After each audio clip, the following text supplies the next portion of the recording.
4 years ago my sister stole my fiance at T-Dad's funeral. She smirked. Poor Demi. 38 and alone. No one wants a cold soldier. I smiled. Meet my husband. As Marcus stepped in, her glass shattered. She recognized him instantly and froze.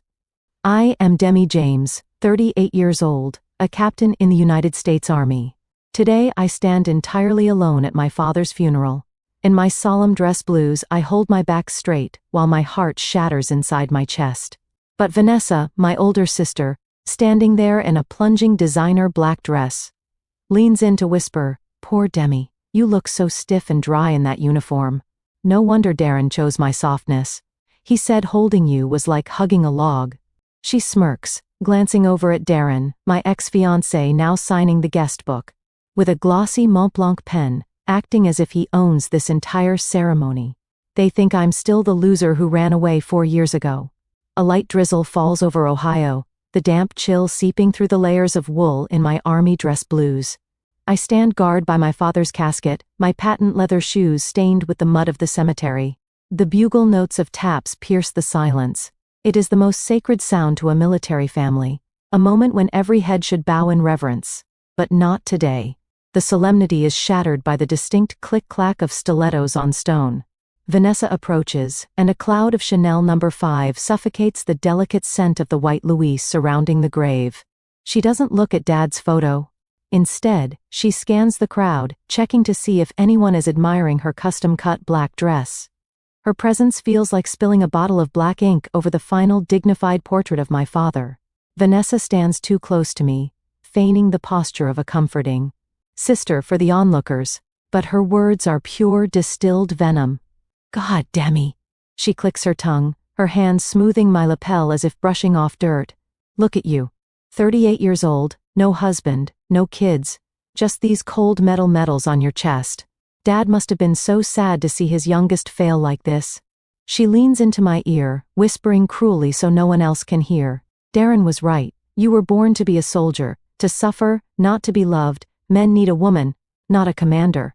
Every word is a dagger aimed straight at my self-esteem, but I am not allowed to cry. A soldier does not weep before the enemy. I stare straight ahead, fixing my eyes on the horizon, refusing to give her the satisfaction of a single tear. Then Darren appears. He steps out of a rented Mercedes S-Class, adjusting a silk tie that looks too expensive for the occasion. He's heavier than I remember, his face shiny with the grease of a man who thinks he has bought the American dream. He walks straight to me, not to offer condolences, but to gloat. "Hello, Demi," he says, his voice dripping with patronage. "I heard you're still at that middle-of-nowhere base in Seattle, JBLM, right? It's a shame. If you had learned to be a little softer back then, maybe you'd be enjoying life like Vanessa is now." He looks at me with pity, the kind of look you give a stray dog shivering in the rain. He wants me to see it. He wants to validate that he discarded me to choose a better, more feminine version. He stands next to Vanessa, their arms linking, presenting themselves as the perfect successful couple amidst my grief. But the most painful part isn't their words, it is the crowd. My aunts and uncles, the same people who praised me when I graduated from West Point, now shake their heads at me with awkward sympathy. They swarm around Vanessa, oohing and aching over the diamond ring on her finger. I know for a fact it's financed, likely a credit card debt they are drowning in. But to these people, it looks like success. Vanessa did so well for herself, they whisper loud enough for me to hear, "Such a lucky girl."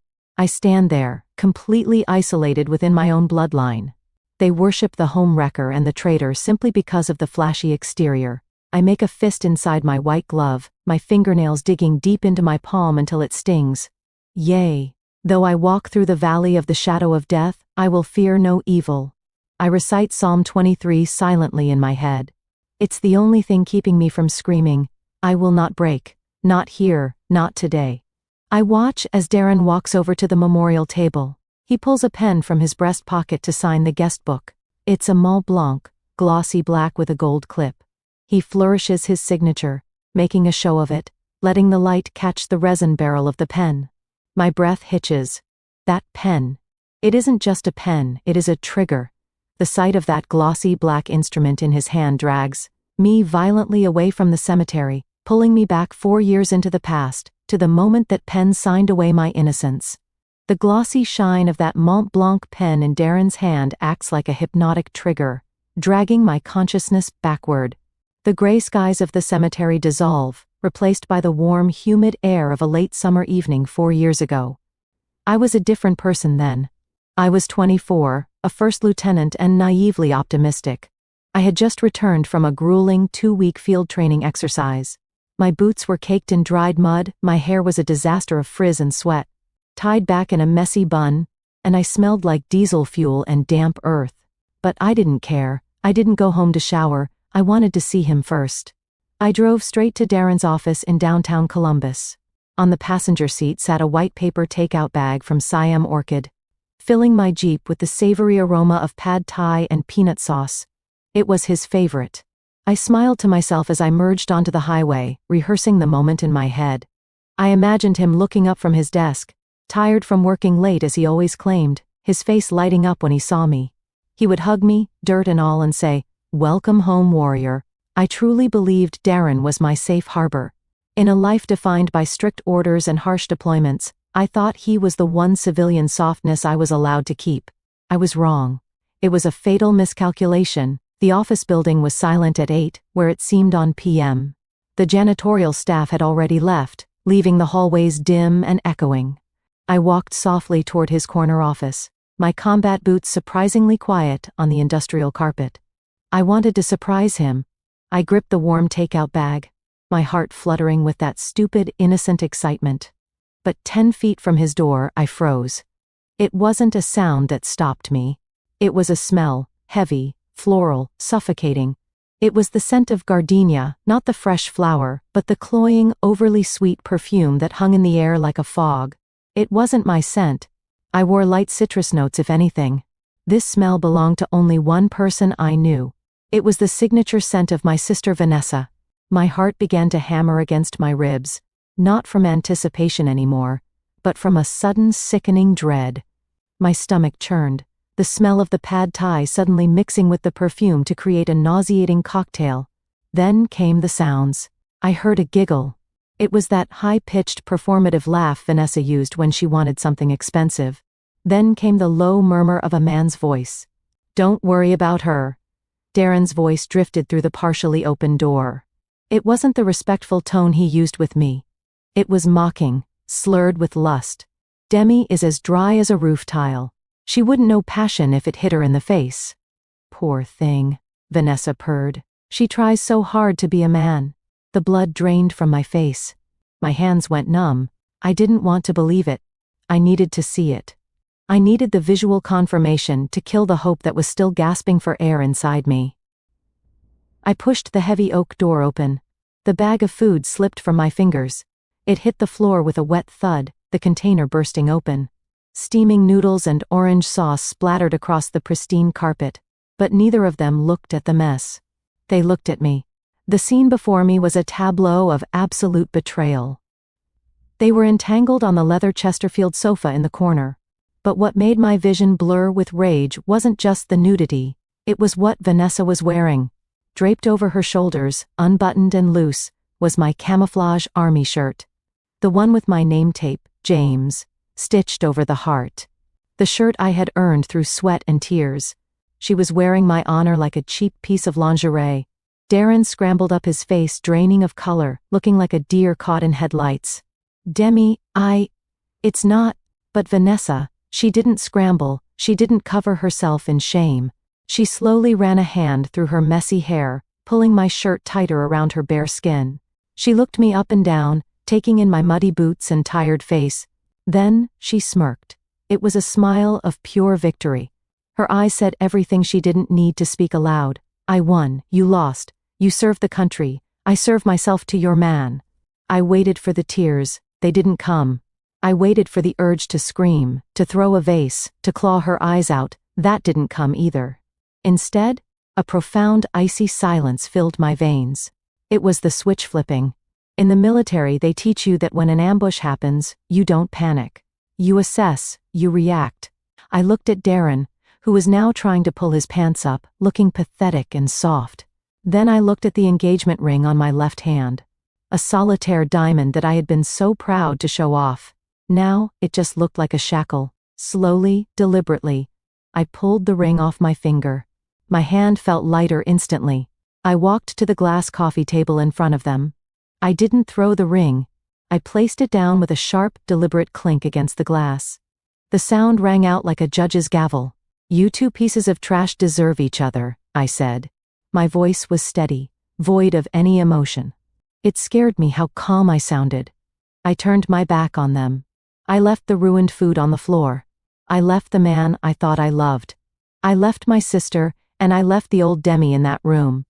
If you would have walked away with your head held high just like Demi, hit the like button right now. Let me know in the comments by typing walk away to show that you support her decision to choose dignity over drama. I walked out to the parking lot, the cool night air hitting my face.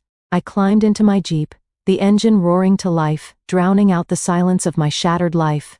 I didn't look back at the office window. I just put the car in drive and headed toward the interstate.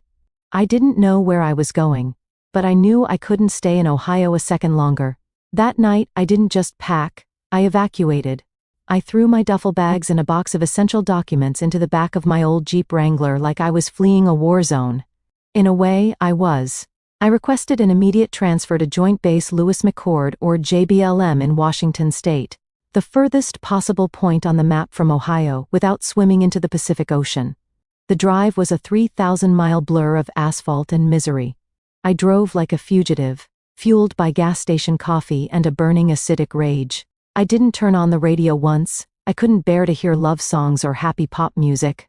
I just listened to the drone of the tires on the interstate and the roar of the engine. Every time I stopped at a red light or got stuck in construction traffic, that image flashed in my mind, Vanessa wearing my name tape smirking at me.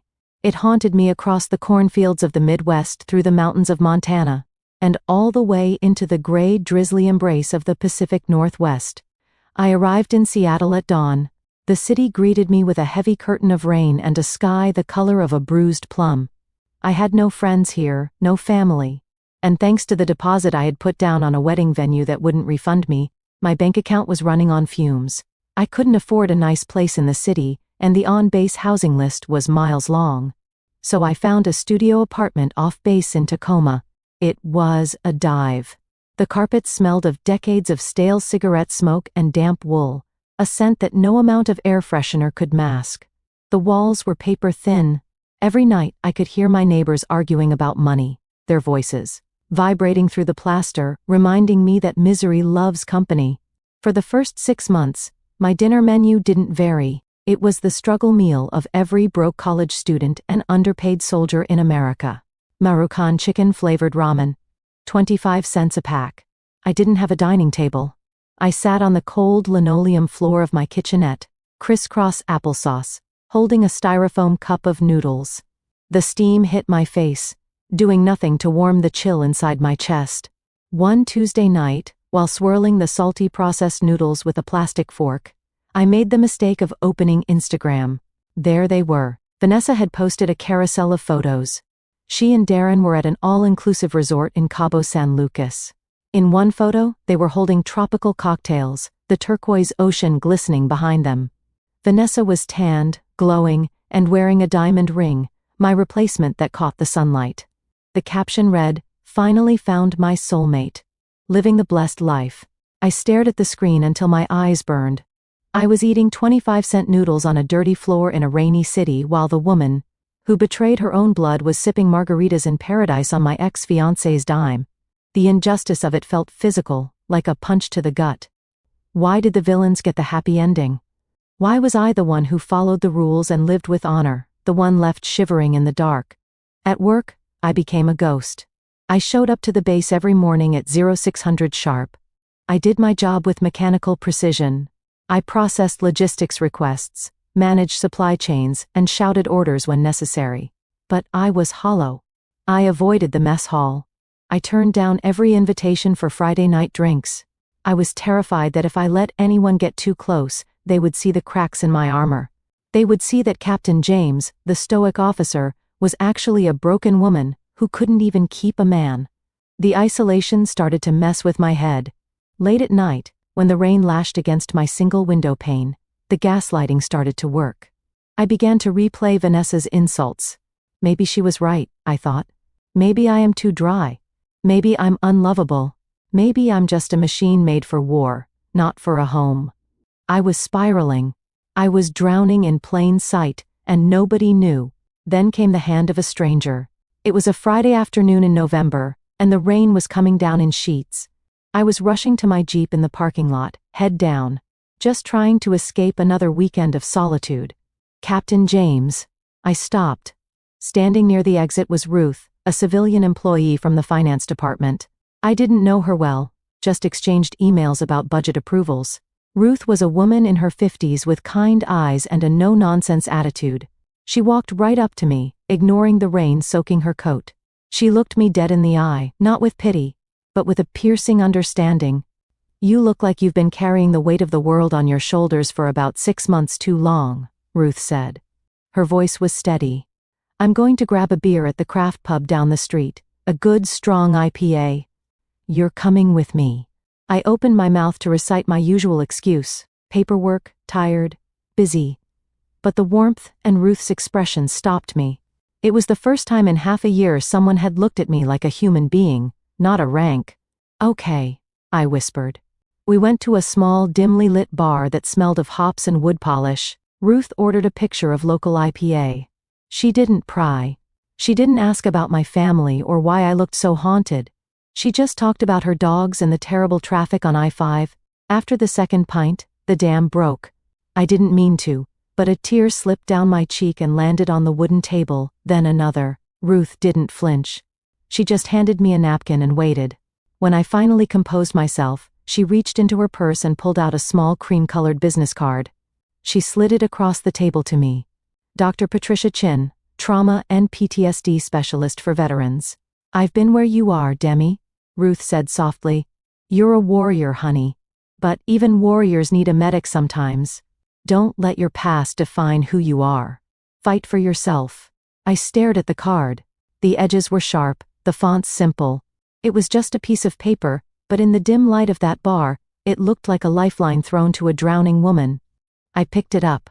My hand was trembling, but for the first time in a long time I didn't feel entirely alone. Dr. Patricia Chin's office was nothing like the sleek, leather-filled executive suite where my heart had been shattered 4 years ago. There was no mahogany desk, no smell of expensive cologne or hidden betrayal. It was a small, cozy room that smelled of old paper and peppermint tea. Books on trauma and stoicism were stacked haphazardly on the floor, and the chairs were simple fabric, worn soft by the weight of 1,000 soldiers seeking peace. I sat there, my knuckles white as I gripped my knees. It had taken me 3 sessions just to say the words out loud. "I feel like I've lost my womanhood," I confessed, my voice barely a whisper. Vanessa was right. I'm just a machine that follows orders. I'm dry. I'm hard. I'm not soft. Dr. Chin took off her reading glasses and looked me dead in the eye. "Demi, who told you that softness is the only definition of a woman? Was it a fashion magazine? Was it your sister?" She leaned forward. "Loyalty, resilience, the capacity to protect others. Those aren't exclusively male traits. Those are human virtues. You aren't dry, Demi. You're fortified." That statement hit me like a bolt of lightning. For 4 years, I had let the villains of my story hold the pen. I had let a cheater and a narcissist define my value. Dr. Chin introduced me to the philosophy of Marcus Aurelius, specifically one concept that became my mantra. The best revenge is to be unlike him who performed the injury. If they were fake, I would be real. If they were cruel, I would be disciplined. That discipline started the next morning at 0430. Seattle was still wrapped in a thick gray duvet of fog when I laced up my running shoes. I hit the trail around Lake Washington. The cold dampness of the Pacific Northwest air burned my lungs, but I welcomed the pain. It was a clean pain. It was honest. I ran until my legs screamed. I ran until the sweat and the misty rain washed away the ghostly feeling of Vanessa's hand on my shoulder. I remembered the oath I took when I joined the army. I will never accept defeat. Why had I applied that to the Taliban but surrendered to a family dispute?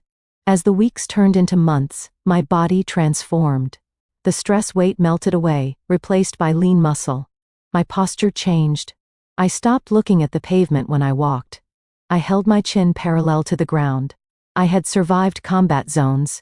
I would survive the memory of Ohio. Discipline saved my body.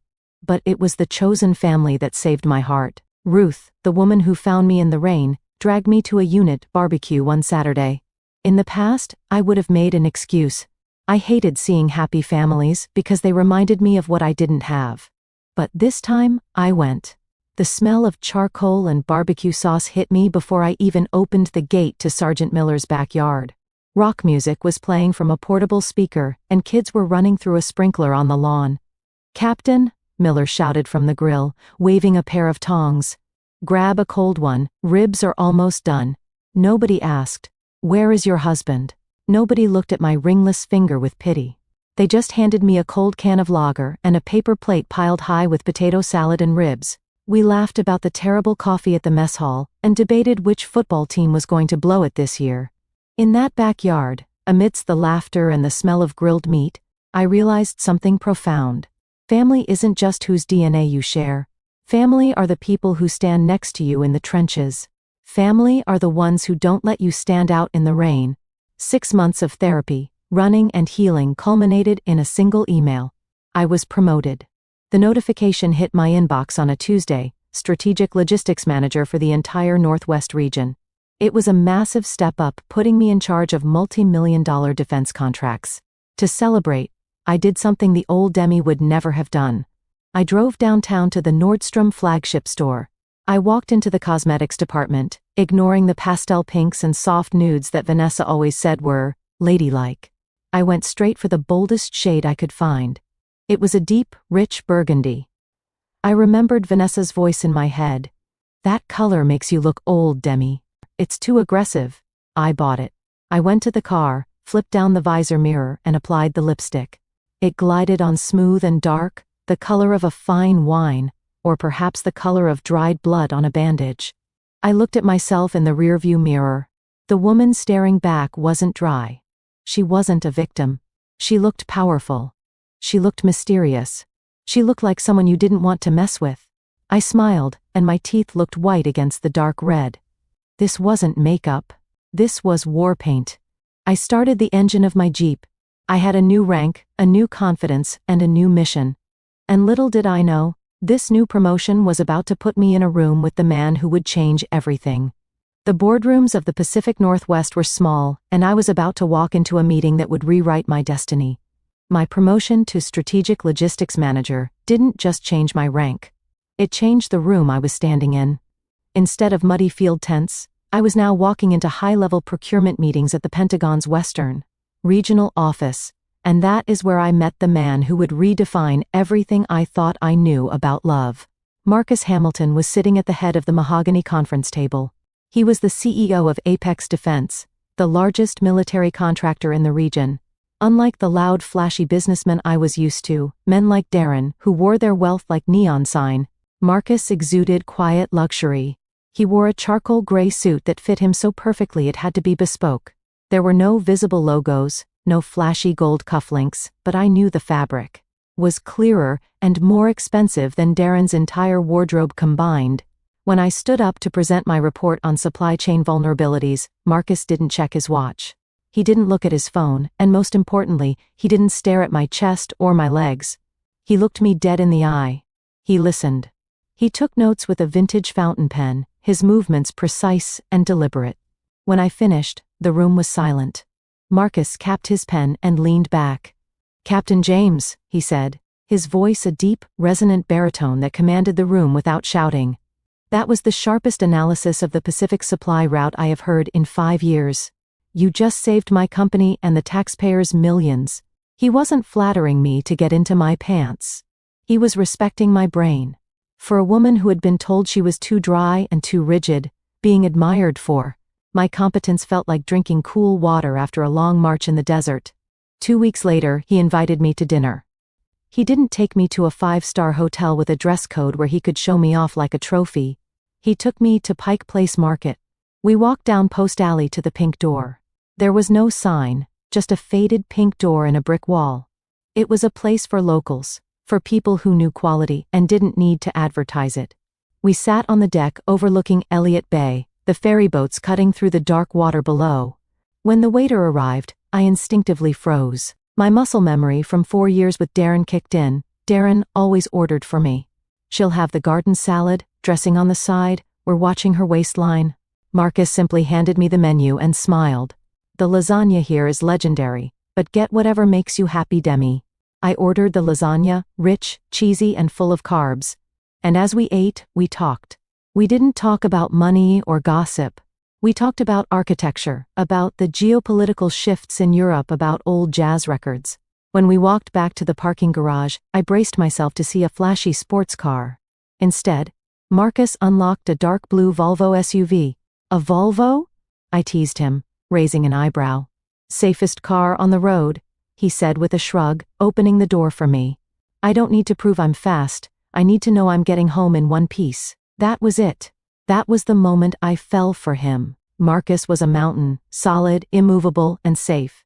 Darren had been a balloon, colorful, full of hot air, and waiting to pop. 3 months later, the universe revealed its sense of humor. We were driving back from a weekend hike in the Cascades. Marcus was relaxed, one hand on the steering wheel, talking about a recent win for his company. It was a headache, he admitted, chuckling darkly. We were competing against this logistics firm from the East Coast for a $50 million government contract, a company called Mitchell Logistics. My heart stopped. I stared at his profile. Mitchell Logistics? Yeah, Marcus continued, oblivious to my shock. The guy running it, Darren Mitchell, I think. He tried to wine and dine the procurement officers, real flashy guy. But I had my team run a background check on his financials. The guy is drowning. He's leveraging debt to pay off debt. His books are cooked. We exposed it, and the DOD dropped him immediately. I looked out the window to hide the shaking of my hands. Darren, the man who told me I was nothing, the man who had built his life on a foundation of lies, was currently being dismantled by the man holding my hand. Marcus didn't even know he was my avenging angel. He was just doing business with integrity, and in doing so, he was destroying the man who lacked it. 2 years later, on Christmas Eve, Marcus changed my name. There was no flash mob, no drone filming us for Instagram. It was just the two of us in our living room, the only light coming from the crackling fireplace. Marcus got down on one knee. He opened a velvet box. Inside sat a stone that took my breath away. It wasn't a generic diamond.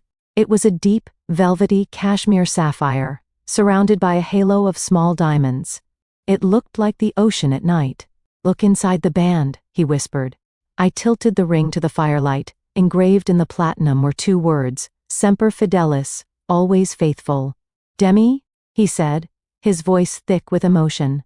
I love the woman you are, but I also love the soldier in you. I love the scar under your chin. I love your strength. I want to be your rear guard for the rest of this life. Will you marry me? Tears streamed down my face, hot and fast. Darren had betrayed every vow he ever made. But Marcus? Marcus had engraved his loyalty into metal before he even asked the question. I nodded, unable to speak. He slid the ring onto my finger. It fit perfectly. For the first time in my life, I wasn't just deployed, I was home. After the funeral, the mourners retreated to my parents' old colonial house. But what should have been a somber gathering to honor a decorated veteran turned into a grotesque cocktail party hosted by my sister. Vanessa had transformed the living room into a stage for her own vanity. She was swirling a glass of Pinot Noir, laughing too loudly at jokes that weren't funny, while Darren held court in the center of the room like a king. I, on the other hand, was being treated like the help. Demi, Vanessa snapped her fingers at me across the room. We're out of ice, go to the kitchen and get another bag. And honestly, can you change out of that costume? The uniform is making the guests uncomfortable. It's so aggressive. My jaw tightened until my teeth ached. She called my dress blues. The uniform I had worn while burying friends. The uniform I had sweat and blood for. A costume. I walked to the kitchen, gripping the silver ice bucket so hard my knuckles turned white. I looked around the house I grew up in. It was filled with strangers, business associates Darren had invited to network. They didn't know my father's favorite song. They didn't know he liked his coffee black. They were just here to stare at Darren's gold Rolex and listen to him brag about his upcoming million-dollar projects. They were vultures, picking at the carcass of my family's grief. I returned with the ice, just as Darren tapped a spoon against his champagne flute. The room fell silent. "I'd like to propose a toast," Darren boomed, his face flushed with alcohol. He put on a mask of solemnity that was so thin it was transparent. "To my late father-in-law, a good man. And I want everyone to know that Vanessa and I have no regrets. Over the last few years, we spared no expense.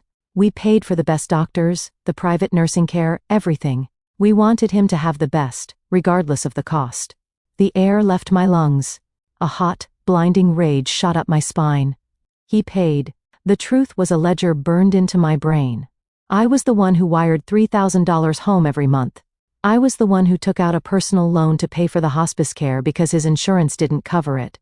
I was the one eating 25-cent ramen noodles in a freezing apartment in Tacoma so that Dad could have dignity in his final days. Darren and Vanessa hadn't contributed a single dime. They had sent fruit baskets. And now he was standing there, stealing my sacrifice to polish his own ego. He was building a monument to his generosity on the foundation of my poverty. The crowd murmured their approval. "Such a good son-in-law," my aunt whispered, "so generous." I wanted to scream. I wanted to flip the table. But before I could move, Vanessa glided over to me, looping her arm through Darren's. She looked at me with a sickeningly sweet smile, the kind of predator gives before the kill. "You know Demi?" she said, her voice projecting so the whole room could hear. "Darren and I were talking. We think it's time you stop this soldier phase. It's been long enough." She paused for effect. "You should discharge. Come home. Darren is willing to hire you at his logistics firm. You can be his executive assistant. You'd make double what the army pays you, and the work is much more suitable for a woman your age. You know, making coffee, scheduling appointments, organizing files. It's better than running around in the mud pretending to be a man." The room erupted in polite, chuckling laughter. My relatives nodded in agreement. "That's a great offer, Demi," Uncle Bob said, raising his beer. "You should take it. Maybe you'll finally find a husband if you're in a corporate office." That was it. The final line had been crossed. They weren't just insulting me anymore. They were spitting on the flag I served.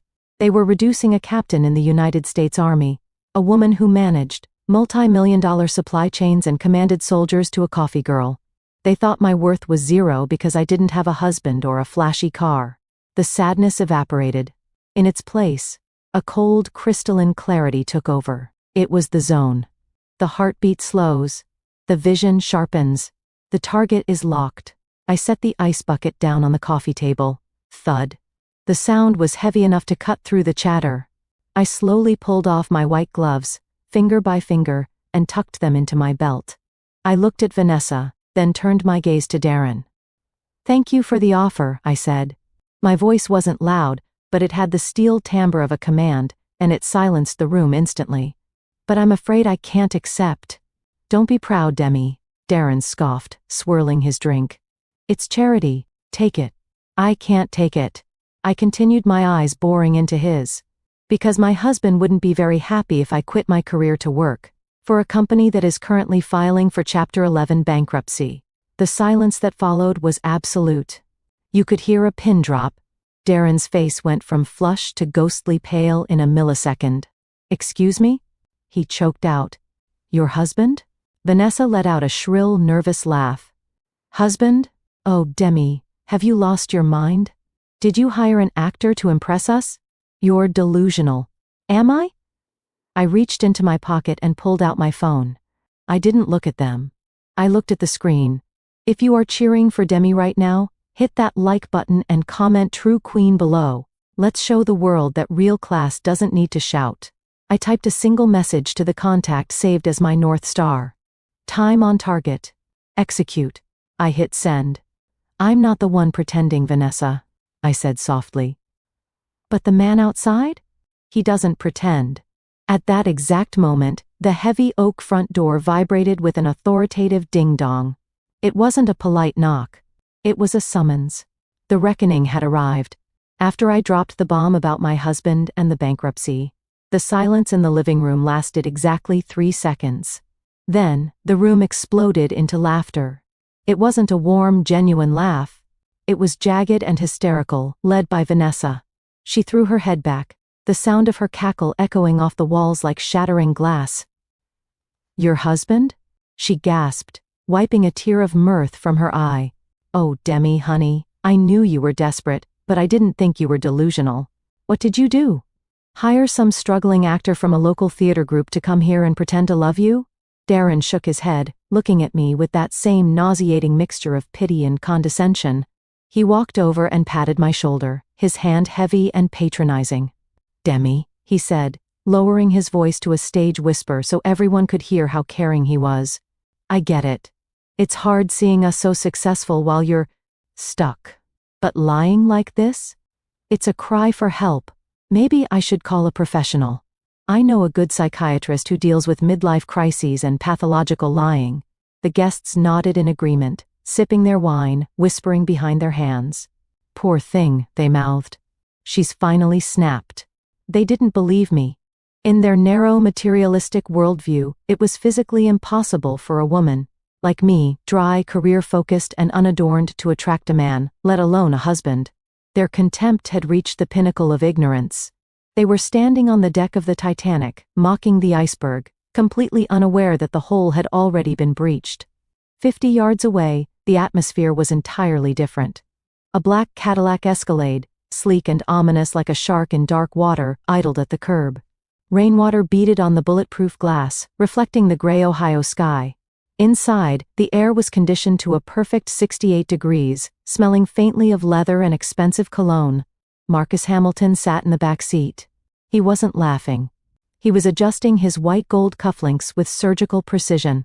On his lap sat an iPad Pro, the screen glowing with the dossier that would end Darren Mitchell's career. Federal tax liens totaling $400,000, Marcus murmured to himself, scrolling through the PDF.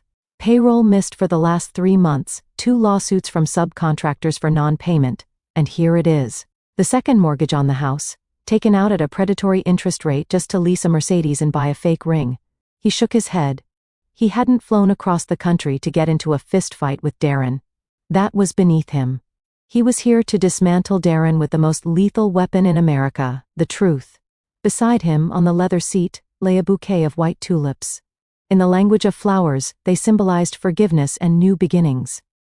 But today, Marcus intended them to be a funeral wreath for Darren's ego. "Sir," his driver and head of security, a massive man named Silas, spoke from the front. "We are clear. Do you want me to accompany you to the door?" "No, Silas," Marcus said, closing the iPad. "I want to look him in the eye myself. Just keep the umbrella ready." Marcus stepped out of the vehicle. His hand-stitched Italian leather shoes hit the wet pavement with a solid, authoritative thud. Silas was there instantly, holding a large black umbrella over him, shielding him from the drizzle. As Marcus walked up the driveway, neighbors who were walking their dogs stopped to stare. In this quiet suburban neighborhood, Marcus didn't look like a guest. He moved with the easy, terrifying confidence of a general entering a territory he had already conquered. He knew his wife was in there. He knew she was taking fire, and he was about to turn those verbal bullets into dust. He reached the front porch. He didn't knock. He pressed the doorbell. Ding, dong, the chime cut through the laughter inside the house like a knife. "Who is that now?" Vanessa huffed, annoyed that her performance was interrupted. She swirled her wineglass, not bothering to move. "Probably the delivery guy with the extra case of Pinot Noir I ordered." "Demi, get the door, will you? And tell him to take the empty boxes with him." She waved her hand at me, dismissing me like a servant for the 10th time that day. I stood up slowly. I didn't look at the door immediately. I took a second to brush an invisible speck of dust from my blue uniform. I smoothed the fabric over my heart, feeling the steady rhythm of my own pulse. I wasn't afraid anymore. I felt a strange vibrating excitement. The adrenaline of a soldier hearing air support arriving overhead. I looked Darren dead in the eyes one last time. "It's not the wine delivery, Darren," I said quietly. My voice was steady, cutting through the murmurs of the room. "That is the man who is about to teach you a very painful lesson in what it actually means to be a provider." "Just get the door, Demi," Vanessa shrieked. I turned my back on them. I walked down the hallway, my heels clicking on the hardwood floor. Each step felt heavier, more significant than the last. My heart hammered against my ribs, not from fear, but from anticipation. I reached for the heavy brass handle of the oak door. I took a deep breath, inhaling the stale air of the house one last time before letting the fresh air in. I turned the knob. I pulled. The door swung open, and the gray light of the outside world flooded into the hallway, outlining the silhouette of the man standing there. The wait was over. When Marcus Hamilton stepped across the threshold, the air in the living room didn't just change, it evaporated. He brought with him the kind of heavy, suffocating gravity that only truly powerful men possess. He stood 6'2", towering over Darren, his charcoal suit absorbing the light rather than reflecting it.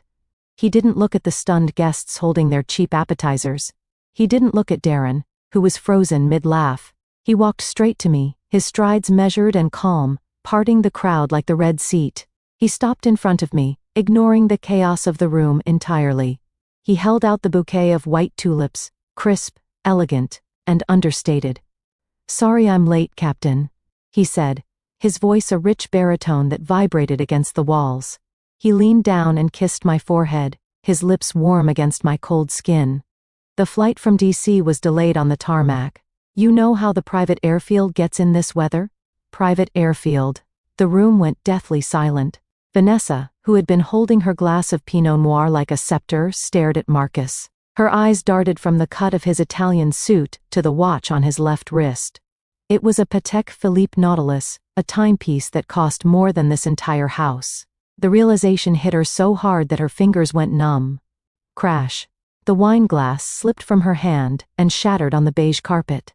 A dark red stain began to spread rapidly, looking like a fresh gunshot wound on the floor. But nobody moved to clean it up. They were too paralyzed by what was happening to Darren. Darren was standing dead still. His face had drained of all color, turning a sickly shade of gray. He wasn't looking at Marcus as a rival.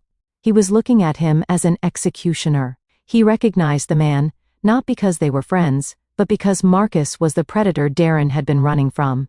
Mr. Hamilton." Darren stammered, his voice cracking like a teenager's. "Director Hamilton, of Apex Defense." Marcus finally turned his head. He looked at Darren with the mild, disinterested curiosity one might show a bug before stepping on it. "Oh, Mitchell," Marcus said. His tone was light, yet it carried the weight of a sledgehammer. "I didn't expect to see you here. I assumed you would be in your office, frantically explaining that $2 million tax lien to the IRS agents currently auditing your books." The sentence hung in the air like toxic smoke. The guests gasped. Uncle Bob lowered his beer. The smile vanished from my aunt's face. Darren choked, sweat instantly beading on his forehead. That's a misunderstanding. We're restructuring." "Restructuring." Marcus laughed. A dry, humorless sound. "Is that what we call Chapter 11 bankruptcy these days? My compliance team flagged your file this morning, Darren.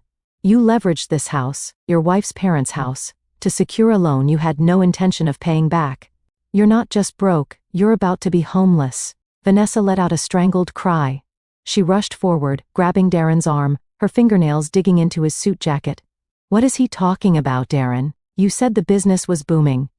You said we were buying a boat." She turned to Marcus, her eyes wide with panic and confusion. "How do you know this? Who are you?"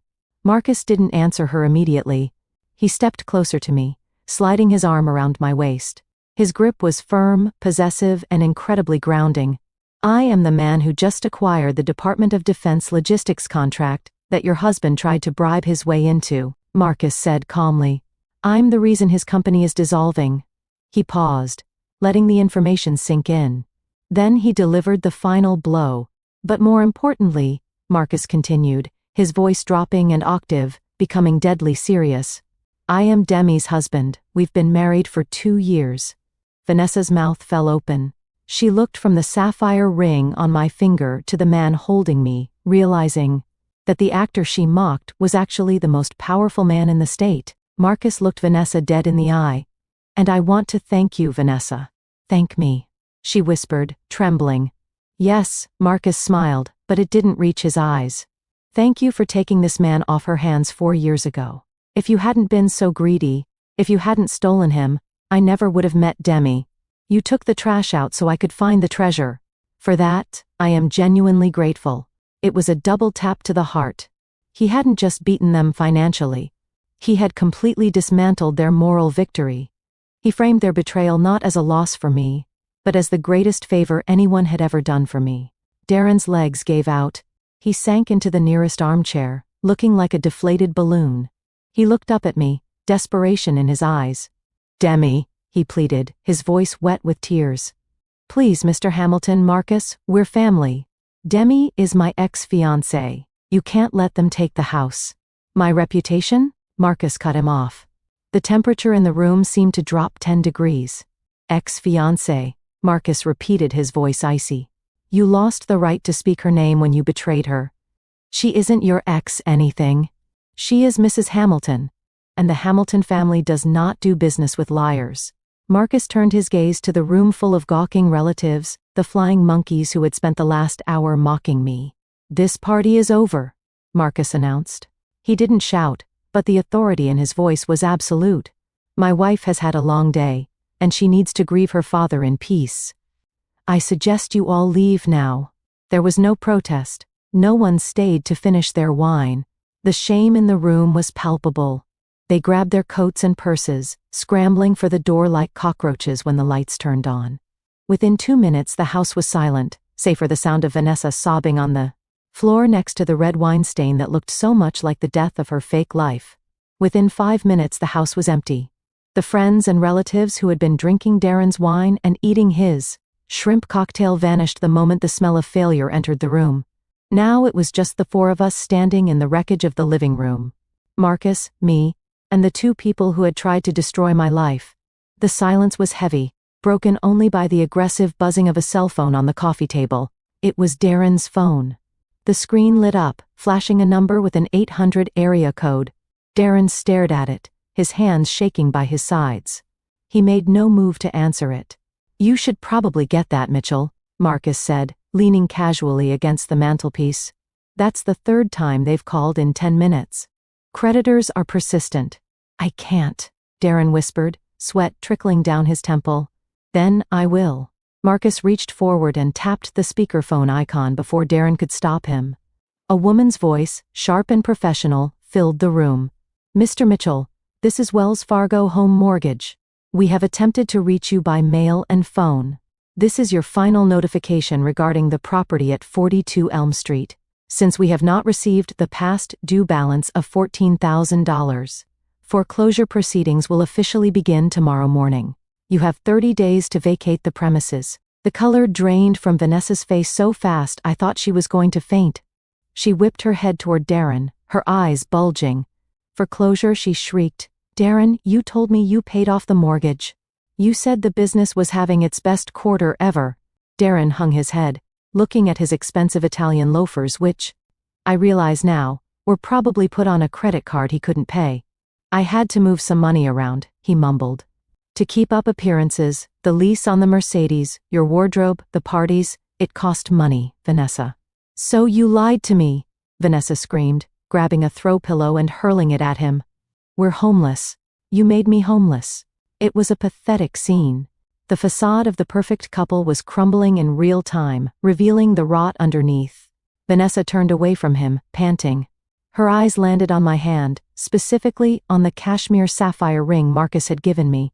It glowed deep blue in the lamplight, heavy with history and value. Then she looked down at the massive rock on her own finger, the one she had been flashing in my face all day. But the ring, she stammered, twisting it on her finger. Darren said this was an investment. He said it was worth $50,000. We can sell it. We can pay the bank. Marcus let out a short, dry chuckle. He walked over, glancing at Vanessa's hand without touching it. Vanessa, Marcus said, his voice dripping with pity. That isn't a diamond. It's moist and eat. High quality, sure, but synthetic. You can buy that exact ring on Amazon for about $200, maybe $300 if you pay for overnight shipping. He gestured to my hand. My wife's ring, however, is a natural cashmere sapphire custom set by Harry Winston. It's insured for more than the value of this entire house. Please, stop comparing yourself to her. You lost that game a long time ago." The realization hit Vanessa like a physical blow. Her knees buckled. She wasn't crying because she loved Darren and he had lied. She was crying because she had backed the wrong horse. She had thrown away her sister for a man she thought was a gold mine, only to find out he was a sinkhole. With a guttural scream of rage, Vanessa ripped the ring off her finger. She threw it at Darren with all her might. It bounced off his forehead and skittered under the sofa. A piece of cheap glass lost in the dust. "I hate you," she sobbed. "You fraud. You ruined my life." Darren didn't look at her. He looked at me. In a move that made my stomach turn, he dropped to his knees. He actually crawled 2 feet toward me, his hands clasped together. "Demi," he wept. "It's not running down his nose. Demi, please. You have to talk to him. You know me. We grew up together. Just ask Marcus to give me a subcontract. Anything. A consulting gig. I just need a lifeline." He reached out, trying to grab the hem of my pants. I took a sharp step back. "Don't," I said, my voice cold. "Please, Demi," he wailed. "Do it for Mom and Dad. What would they think if they saw me like this? They loved me like a son. They wouldn't want me on the street." A wave of nausea washed over me. He dared to invoke my parents. The parents whose medical bills he ignored. The parents whose funeral he turned into a networking event. "Do not speak about my parents," I said, pointing a finger at him. "You stood in front of their casket today and lied about paying for their care. You insulted my rank. You tried to hire me as a secretary to humiliate me. And now you want me to save you?" I looked down at him. A man I once thought was the love of my life. He looked so small now. So pathetic. "No, Darren," I said, "I won't save you. You are a grown man. You made your bed with lies. Now you have to sleep in it. Clean up your own trash." I felt a hand on the small of my back. Warm. Solid. "Let's go, Demi," Marcus said softly. "The air in here is getting toxic." We turned around and walked toward the front door. Behind us, the sounds of chaos erupted again. Vanessa was screaming about her credit score. Darren was sobbing. They were turning on each other, 2 drowning people trying to climb on top of one another to survive. I stepped out onto the porch. The rain had stopped. The night air of Ohio was cold, crisp, and incredibly clean. I took a deep breath, filling my lungs with it. I walked down the steps to the waiting Cadillac. I didn't look back at the house.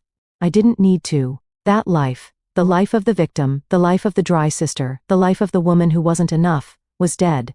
It died in that living room. I climbed into the car, and for the first time in 4 years, the knot in my chest completely uncoiled. I had one, and I didn't even have to fire a single shot.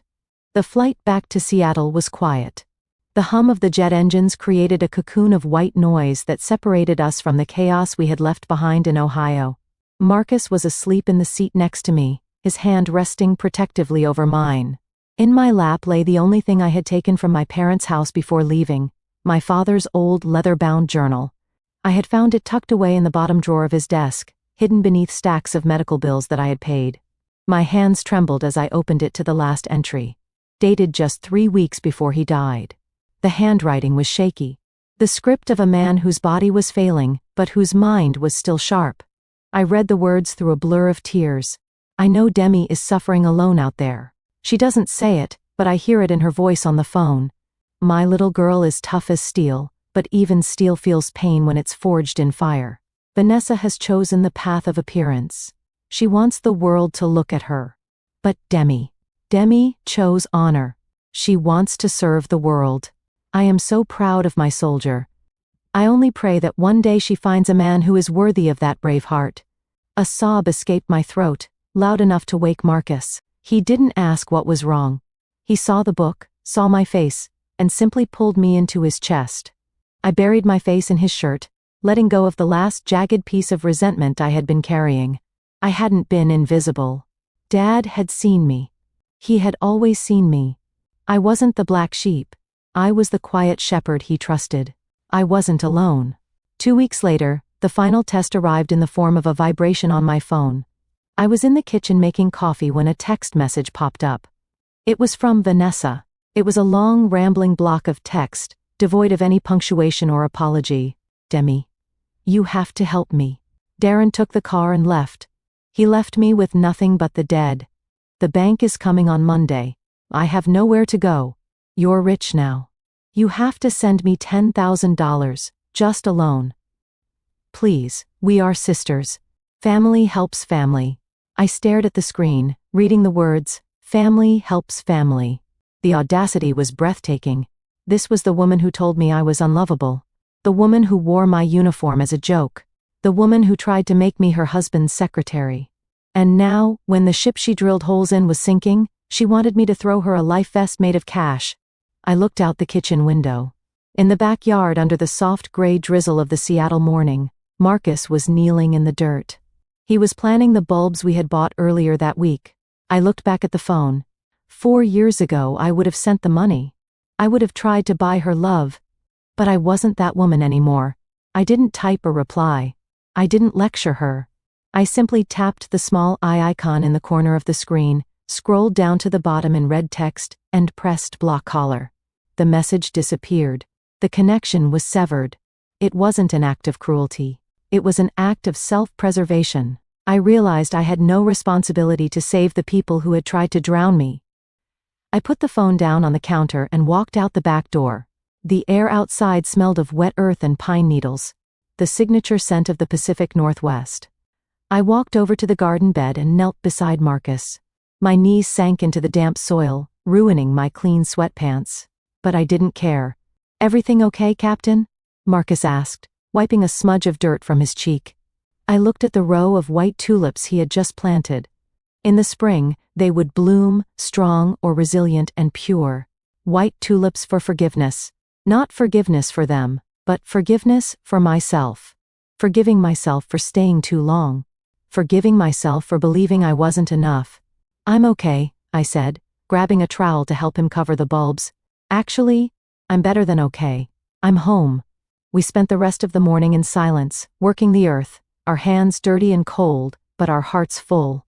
Real happiness wasn't found in the clinking of champagne glasses or the applause of a fake crowd. It was here, in the quiet, in the dirt, with the one person who knew my soul. An hour later, I stood in front of the full-length mirror in our bedroom. I was dressed in my uniform. The blue fabric was crisp, the golden buttons gleaming under the lights. I ran my finger over the ribbons on my chest, each one a story of survival. Then, I touched the faint scar under my chin. Darren had called it a flaw. Marcus called it a mark of courage. Today, I just called it me. I reached for the tube of lipstick on the vanity. Burgundy, deep, dark, and unapologetic. I applied it carefully, pressing my lips together. The color was bold against my skin. It was the color of a woman who had walked through hell and came out holding the torch. I adjusted my collar and squared my shoulders. I had a unit to lead. I had logistics to manage. I had a life to live. Life is a battlefield. We all take hits. We all get betrayed. We all have moments where we are standing in the rain, eating ramen noodles, wondering if we will ever be warm again. But as I looked at my reflection, I knew the truth. My name is Demi James. I was a victim, then I was a survivor. Now, I am a victor. And if you're out there, standing in your own valley of shadows, listen to me. Do not drop your weapon. Do not let them define you. The night is long, but I promise you the dawn is coming. Looking back, the most expensive lesson I paid for wasn't about money. It was about definition. For years I allowed Vanessa and Darren to hold the pen that wrote my life story. They labeled me cold, unlovable, and broken. And for a long time I believed them. But here's the truth I want you to take with you today. Your value does not decrease based on someone else's inability to see your worth. Just because a customer at a yard sale thinks a diamond is a piece of glass, that doesn't change the nature of the stone. It is still a diamond. You must be the guardian of your own price tag. When the world tries to discount you, have the courage to double the price. Now, I want to turn the floor over to you. Have you ever felt like the black sheep of your family?